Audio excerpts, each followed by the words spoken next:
আসসালামু আলাইকুম সুপ্রিয় দেশবাসী, স্বাধীন বাংলাদেশের মানুষকে লাল টিভির পক্ষ থেকে লাল সালাম।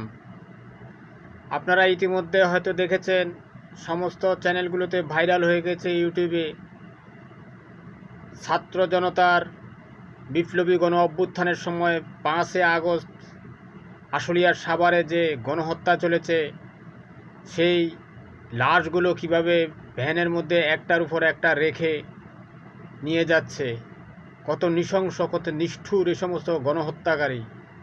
আমি এদের কিভাবে সমালোচনা করব জানি না। এটা তো নিষিদ্ধ পল্লীর জন্ম নেওয়া যার সন্তানদের কাজ এভাবে নিষ্ঠুরভাবে মানুষকে ভ্যানে করে নিয়ে আবার পুড়িয়ে হত্যা করে ফেলা। এটা তো ভারতে চলে, চিতার মধ্যে মানুষকে পুড়িয়ে ফেলা। এই নিষ্ঠুর জারজগুলো কোথা থেকে এসেছে? আমি তো ভাষা খুঁজে পাচ্ছি না এদের সমালোচনা করার।